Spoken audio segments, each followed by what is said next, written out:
Fertilization is the epic story of a single sperm facing incredible odds to unite with an egg and form a new human life. It is the story of all of us.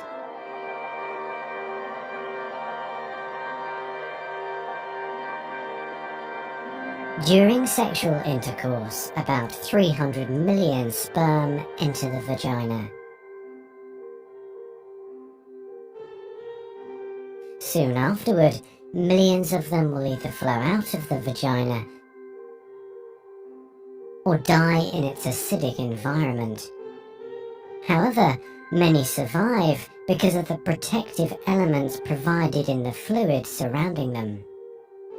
Next, the sperm must pass through the cervix, an opening into the uterus.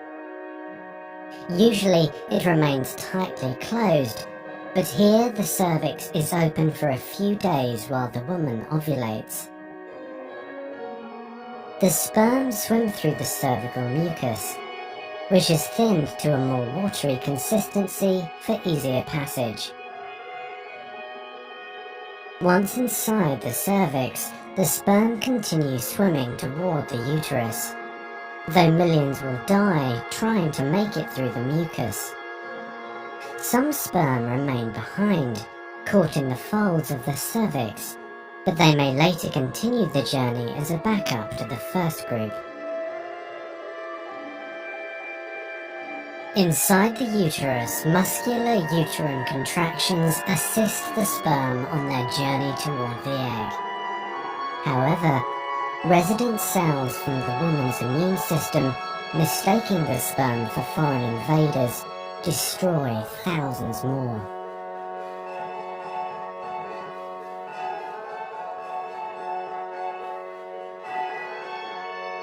Next, half the sperm head for the empty fallopian tube, while the other half swim toward the tube containing the unfertilized egg. Now, only a few thousand remain. Inside the fallopian tube, tiny cilia push the egg toward the uterus. To continue, the sperm must surge against this motion to reach the egg. Some sperm get trapped in the cilia and die. During this part of the journey, chemicals in the reproductive tract cause the membranes covering the heads of the sperm to change. As a result, the sperm become hyperactive, swimming harder and faster toward their destination. At long last, the sperm reach the egg. Only a few dozen of the original 300 million sperm remain. The egg is covered with a layer of cells called the corona radiata. The sperm must push through this layer to reach the outer layer of the egg, the zona pellucida.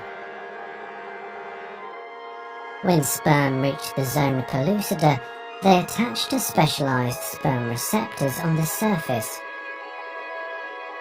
which triggers their acrosomes to release digestive enzymes, enabling the sperm to burrow into the layer. Inside the zona pellucida is a narrow, fluid-filled space just outside the egg cell membrane. The first sperm to make contact will fertilize the egg. After a perilous journey and against incredible odds, a single sperm attaches to the egg cell membrane. Within a few minutes, their outer membranes fuse, and the egg pulls the sperm inside. This event causes changes in the egg membrane that prevent other sperm from attaching to it. Next, the egg releases chemicals that push other sperm away from the egg and create an impenetrable fertilization membrane. As the reaction spreads outward, the zona pellucida hardens, trapping any sperm unlucky enough to be caught inside. Outside the egg, Sperm are no longer able to attach to the zona pellucida. Meanwhile, inside the egg, the tightly packed male genetic material spreads out. A new membrane forms around the genetic material, creating the male pronucleus. Inside, the genetic material reforms into 23 chromosomes. The female genetic material, awakened by the fusion of the sperm with the egg, finishes dividing, resulting in the female pronucleus, which also contains 23 chromosomes. As the male and female pronuclei form, spiderweb-like threads, called microtubules, pull them toward each other.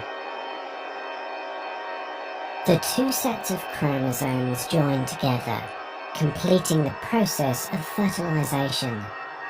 At this moment, a unique genetic code arises, instantly determining gender, hair color, eye color, and hundreds of other characteristics. This new single cell, the zygote, is the beginning of a new human being. And now the cilia in the fallopian tube gently sweep the zygote toward the uterus, where he or she will implant in the rich uterine lining, growing and maturing for the next 9 months until ready for birth.